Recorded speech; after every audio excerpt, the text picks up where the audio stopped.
السلام عليكم ورحمة الله، ازيكم عاملين ايه؟ وحشتوني جدا. معاكم زيكا، وبقالي بتاع يومين تلاتة كده ما نزلتش حاجة، فقلت بقى ايه اشوف الناس اللي انا وحشهم وهم وحشني. والنهارده من غير رغي كتير جايين نتكلم على دور ال 32 في دوري ابطال اوروبا وايه اللي حصل فيه والمفاجآت الجبارة اللي شفناها فيها. بداية باول مجموعة وكان فيها نابولي وليفربول واياكس. نابولي السنة دي كانت اول مفاجآت دوري الابطال، عملت دوري ابطال ودور مجموعات رهيب باقوى خط هجوم، وده جاب 20 جون. وخط دفاع كان كويس، عملت اداء فوق الممتاز، اداء غير متوقع، وطلعت الاول على مجموعتها. وكان معاها مين؟ كان معاها الليفر. لعبت 6 ماتشات، جابت 15 نقطة من اصل 18، ودوت رقم محترم جدا. ما خسرتش غير اخر ماتش وهو قدام الليفر بنتيجة 2-0. اي نعم هما دخل فيهم جونين كفتة، الجونين كانوا حظ شوية، ولكن اسمها خسارة. اوفر اول عمل دور المجموعات فوق الممتاز باداء جيد جدا. نخش على تاني فرقه وهي ليفربول. على الرغم من المستوى المتدني لفريق ليفربول في الدوري، لكنه في دوري الابطال كان عامل نتائج كويسه جدا. هو ما خسرش غير ماتش واحد، اول ماتش، فكان الناس واخده صدمه فيه، لكن خسر اول ماتش 4-1 قدام المتصدر قدام نابولي، كانت بتلعب دوري مجموعات محترم، ولكن هو عوض الخساره ديت وكسبها اخر ماتش فرق 2-0، وهو خسران 4-1، يعني فرق 3 قدام فرق 2 مش بعيده قوي. ولكن شابوه برضو لفريق ليفربول على المستوى القوي اللي هو قدمه في دوري الابطال، ما تهزش قوي رغم النتائج السيئه اللي هو بيعملها في الدوري. نيجي بقى على ثالث فرقه وهي اياكس، وعملت دور مجموعات سيء جدا، خرجت بيه على الدوري الاوروبي. نيجي بقى على المجموعة التانية واللي كانت فيها تاني مفاجآت دوري الأبطال السنة دي، واللي كانت بتضم أتلتيكو مدريد، بورتو، كلوب بروج، باير ليفركوزن. المفاجأة هنا اللي حصل إن أتلتيكو مدريد أول حاجة مجموعة سهلة بالنسبة لها، مجموعة في المتناول، هي ما تأهلتش أول، ماشي. تاني ما تأهلتش تاني، يعني ما تأهلتش الدور ال 16 أصلا. طيب دخلت دوري أوروبي، لا هي روحت على بيت. كانت مفاجأة من عرض تقيل قوي غير المتوقعة.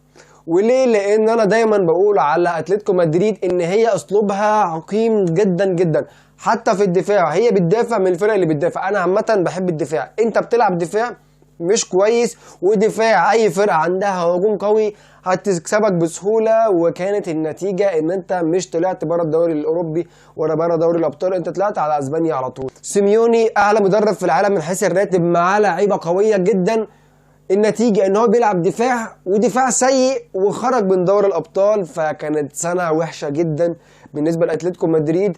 ودي كانت المفاجأة التانية معانا، واللي اتأهل منها فرقتين، اول فرقة بورتو وتاني فرقة هي كلوب بروج، وهي برضو عملت مستوى ممتاز. بورتو وكلوب بروج هم الحلويات اللي هيبقوا موجودين في دور ال 16 للفرق الكبيرة، ده اللي انا شايفه. وممكن كمان يلعبوا الفرق الصغيرة دي تلعب برضو فرقة صغيرة، وتبقى الحلويات الجميلة قوي في دور الثمانية للفرق الكبيرة في دوري الابطال. نخش بقى على المجموعة الثالثة، وكانت المجموعة نار ضرب، حرب عالمية ثالثة كانت في المجموعة ديت. كانت بتضم مين؟ البايرن المرعب، البايرن، انتر ميلان، برشلونة، وفيكتوريا بيلز. جابتش ولا نقطة، كانت حصلت المجموعة، كان شكلها وحش قوي ان هي تخش دوري الابطال. نخش على البايرن، كان اقوى خط دفاع، دخل فيه في 6 مباريات هدفين فقط، هدفين دخلوا في مرمى البايرن، مع انه لاعب انتر ميلان ولاعب البرشا. برشلونة كان عندها خط هجوم كويس جدا، ولكن كان قدام البايرن ولا حاجة، وكان قدام ليفاندوفسكي. فالبايرن السنة دي مرعب على خط الدفاع وعلى خط الهجوم، لأنه تاني أقوى خط هجوم وخط دفاع رقم 1 في البطولة ديت. البايرن السنة دي هيعمل حاجة كبيرة جدا في دوري الأبطال، ما عليهوش كلام. نيجي نخش على تاني فرقة وهي الانتر، وعمل دوري ابطال شيق جدا بالذات مع برشلونة ومع البايرن.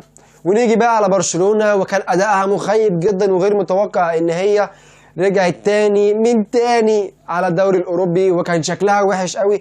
ولكن انا بالنسبة لي هي مش عليها التوقعات الكبيرة قوي ديت، لان تقريبا هي بتبني فرقة من الاول وجديد بعد غياب ميسي وبعد الانهيار اللي حصل فيها.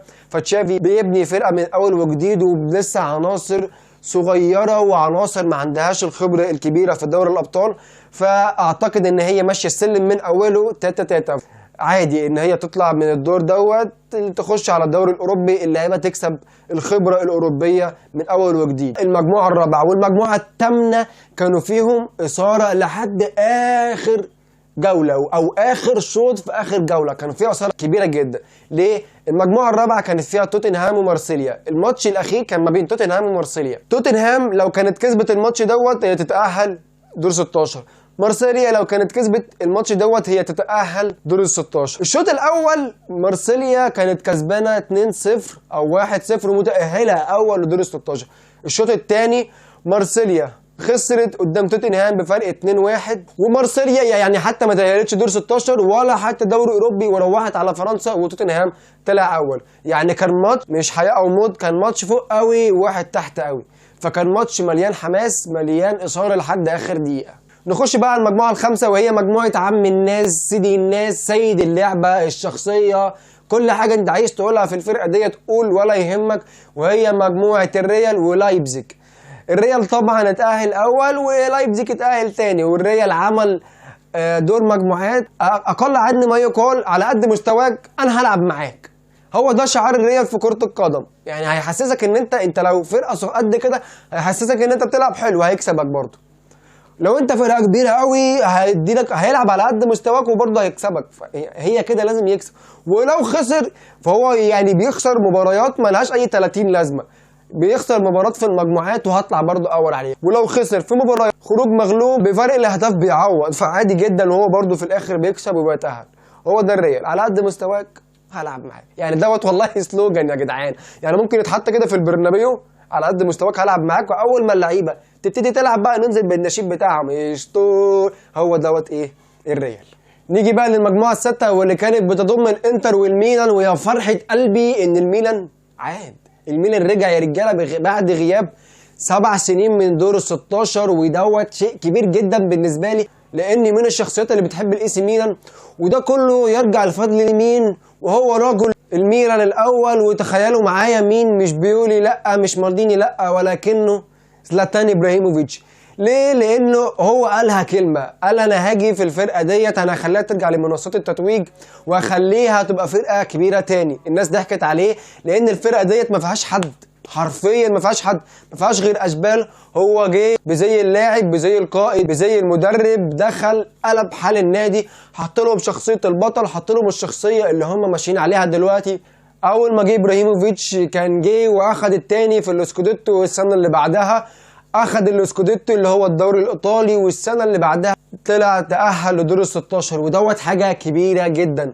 وهو وعد ونفذ، اي فضل هيرجع للميلان في الوقت دوت، وبعد كده هيبقى بسبب ابراهيموفيتش طبعا. في المجموعه ديت تاهل تشيلسي كاول وتاهل الميلان كتاني. نيجي بقى للمجموعه السابعه واللي كانت فيها السيتي، بعبع الدوري الانجليزي واللي معاه هالاند. يعني جه يعني هو فشخ الدنيا في الدوري الانجليزي، ومتوقع له يعني حاجه كبيره قوي في دوري الابطال. وعايز اقول لكم على حاجه، السيتي بعد القوه المرعبه في خط الهجوم، عايز اقول لكم ان هو اقوى خط دفاع مناصفه مع البايرن. يعني السيتي السنه دي حاجه تقيله جدا، هنشوف البعبع ده هيعمل ايه في الادوار القادمه. نيجي بقى لاخر مجموعه، والمجموعه المحببه لقلبي البونبوني بتاعي. انا بشجع باريس سان جيرمان وبحبها، فالفرقه اللي بشجعها. يعني المجموعه ديت كانت فيها حاجه غير متوقعه واثاره لحد مش اخر جوله، لا ده اخر شوط في الجوله، لا لحد الدقيقه الوقت بدل ضايع في اخر مجموعه، في اخر جوله، في اخر اي حاجه. يعني شهدت اثاره غريبه وشهدت حسره قلبي. ليه؟ لان نادي بنفيكا اخذ الصداره من باريس سان جيرمان في اخر جوله، في اخر شوط في الدقيقه 93. واللي خيب املي فعلا في المجموعه ديت يوفنتوس، لان اليوفنتوس عمل مجموعه سيئه جدا وراح على الدوري الاوروبي. بنفيكا السنه دي قنبله مفاجآت، اخذ الصداره من باريس ومن يوفنتوس. الواحد كان بيتفرج على اخر ماتش اللي هو كان ما بين باريس وما بين يوفنتوس، والحماس واخده والانبساط واخده. ليه؟ لان انت باريس وبنفيكا متساويين في النقط، حلو، ولكن اللي كان بيحكم هو فرق الاهداف، وفرق الاهداف كان فيه فرق 5 لصالح باريس. يعني اللي كان مطلوب من بنفيكا ان هي تكسب الفريق اللي ما يتسماش فرق 5 اهداف، بعد ما تكسب فرق 5 اهداف لازم تجيب السادس عشان تاخد الصداره. فباريس كده كده لو ما كسبش اليوفي كان لازم يكسب اليوفي، فباريس كده كده يعتبر اول. حلو. بتفرج بقى على ماتش باريس واليوفنتوس ومبسوط، وعمال وانا بتفرج على ماتش باريس واليوفنتوس عمال اتابع نتيجة بنفيكا والفريق اللي ما يتسماش. فجأة لحد الدقيقة 92 الدنيا تمام، ببص في الدقيقة 92 بنفيكا جايب 6 أهداف وكسبان 6-1 ومتساوي مع باريس في النقط وفي عدد الأهداف اللي هو أحرزها وفي عدد الأهداف اللي هو متلقاها، وفي الآخر انتزع الصدارة من باريس في الدقيقة 92 عشان هو جايب أهداف أكتر خارج مرماه، اللي هو أنا قطعت الخلف بعد ما شفت الخبر. اللي يحصل لي انا كمشجع باريس اما يحصل فيا كده، انا بص اخدت الصدمه في قلبي، جت في قلبي كده الصدمه، تعبت لي قلبي. ليه؟ لان فريق باريس سان جيرمان هيقابل مين؟ تخيل معايا هيقابل مين الاحتمالات. اول حاجه سيد اللعبه حامل اللقب فريق ريال مدريد، بابا الدوري الانجليزي مانشستر سيتي، اقوى خط دفاع من اقوى خطوط الهجوم في اللعبه. تالت حاجه البايرن، تنين مجنح بيطلع نار من بقه، اقوى خط دفاع ومن اقوى خطوط الهجوم. نابولي قنبله الموسم وكل موسم اقوى خط هجوم في البطوله، ده غير تشيلسي وتوتنهام وبورتو. الاحتمالات بص الدور دوت بالنسبه لباريس سان جيرمان هيبقى فيه جذر من اقوى مطوشه باريس سان جيرمان على مدار السنين اللي فاتت هتبقى معاها. وباريس سان جيرمان اصلا فرقه منحوسه ويبقى قرعتها زي الزفت اما بتطلع تاني. ليه؟ لان انت اخر 10 سنين كانت دايما بتقابل يا اما برشلونه في عزها يا اما تشيلسي في عزها، فمعروف ان هي هتقابل فرقه جديده في دور ال 16 وهيبقى ماتش جذر. وللاسف هنخسر فرقه كبيره يا اما باريس يا اما الفرقه الكبيره اللي هتقابلها في دور ال 16، هيبقى نهائي مبكر جدا جدا. واخيرا في الدور دوت وهي اسماك القرش الفاشله على راي جوزيه مورينيو، وهي برشلونه ويوفنتوس واشبيليا، دول هيروحوا للدوري الاوروبي. الدوري الاوروبي اصلا في مين؟ في مانشستر يونايتد وفي ارسنال وفي ليله كبيره قوي هناك وفي روما. في دوري الابطال وفي دوري الابطال 2 اللي هي النسخه الاقل شويه ما اسمهاش دوري اوروبي بقى بعد كده. فكمجمل كان دور 32 كان جميل ممتع، ممتلئ بالمفاجآت، ممتلئ بالإثارة لحد آخر دقيقة. وهنبتدي في أول يوم في البعد أو تالت يوم في البعد، اللي فالواحد يعني قلبه متقطع والله. لسه هستنى 3 شهور ونص عشان أبتدي أرجع لدوري الأبطال، وربنا يعين الواحد على البعد التقيل أوي على قلبه دوت. أنا عايز أبكي والله عايز أبكي، ولكن هي ديت سنة الحياة وسنة دوري الأبطال، وما قدامناش غير إن إحنا ننتظر شهر 2 عشان نرجع نتفرج تاني على دوري الأبطال. واخيرا القرعه هتبتدي بتاع الدور ال 16 يوم الاثنين الجاي. الواحد متحمس ان هو يشوف القرعه ديت. اخيرا وليس اخيرا كان معكم زيكا. لو انت مش مشترك في القناه انزل دلوقتي اعمل اشتراك في القناه واعمل لايك للفيديو دوت لو عجبك، ولو ما عجبكش برضه اعمل لايك للفيديو واديني الكومنت الجميل وقول لي توقعاتك ايه اللي هيحصل. وكان معكم زيكا وسلام.